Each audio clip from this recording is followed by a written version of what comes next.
everyone! Today's video is for the subject entrepreneurial behavior. Before I proceed, let me define first what is an entrepreneurship. Entrepreneurship is all about creating and managing business. It revolves in how business works in the economy. Entrepreneurship itself consists of an entrepreneur. Entrepreneurs are individuals who create and manage the business to gain profits and are commonly seen as an innovators. The entrepreneurship, as I viewed it, made the economy change for it creates and extracts values in the environment. So, businessman and entrepreneurship differ to one another, though both are involved in entrepreneurship. The businessman, they are individuals that manages and operates their business without even constructing new ideas to make it much way more better. While entrepreneur, there are also individuals who manage and separates business, but they use their knowledge to construct new ideas to make their business more improved. With the use of their inclusive ideas, they create an initiative and establish new venture.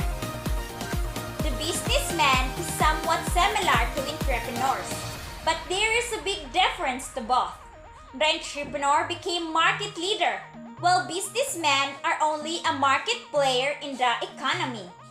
So, there are 10 common behavior of entrepreneurship.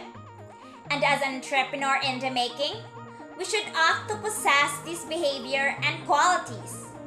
These are: first, risk-taking; second, be passionate; third, be knowledgeable; fourth, be open-minded; fifth, be creative; sixth, show empathy; seven, have skills; eight, they do planning; ninth, trustworthy; and lastly, always looking for opportunities.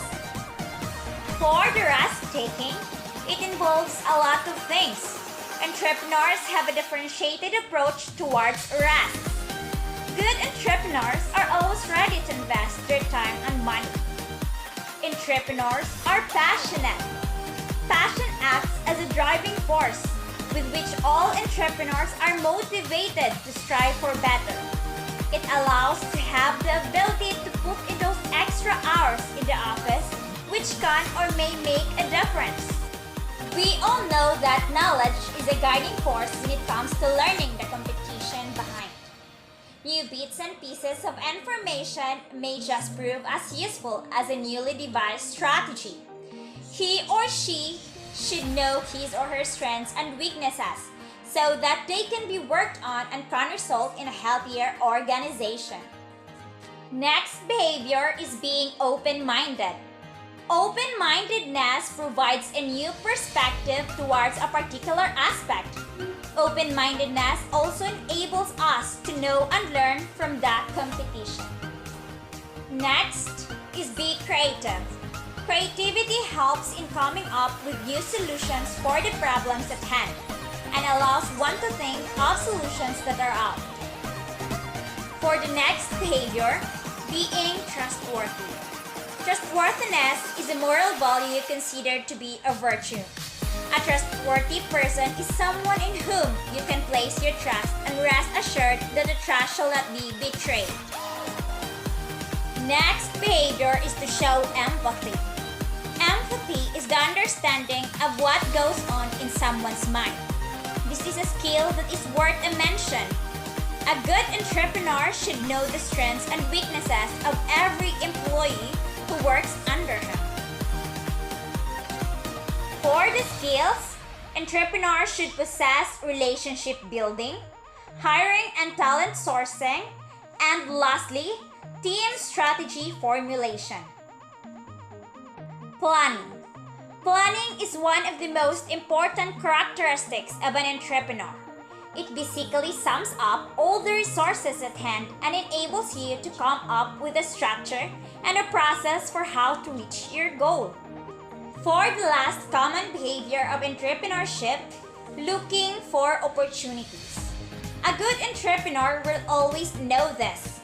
The product or service which is being created by your organization needs to cater to your consumers.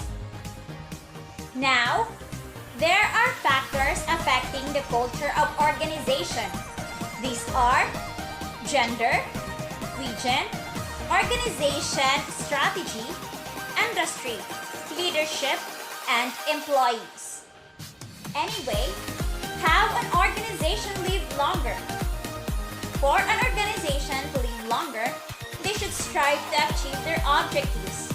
They may live far beyond the tenure and even the life of their individual members unless they are severely mismanaged or forced to close down.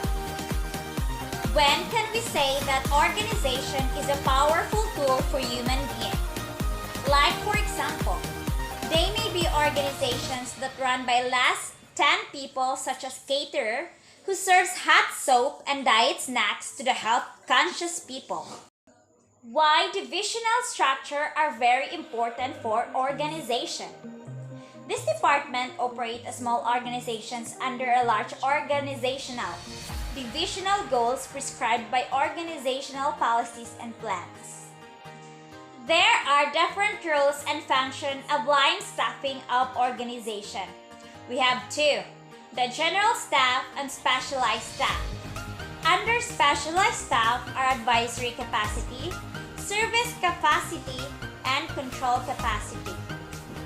How do key elements work in organization? This is through work specialization, departmentalization, change of command, the span of control, centralization versus decentralization, and formalization. What are the employees' role in an organization? So, the employees' role in an organization is to promote company culture and create and review organization culture. Why committee structural is important to organization? A committee organizational structure tasks is the most important form of a formal group appointed by the management to perform certain functions or tasks. There are advantages and disadvantages of committee of organization. For advantages, pooling of opinions, improved cooperation, motivation, representation, dispersion of power, executive training, continuity, communication, and better chances of recommendations to be accepted.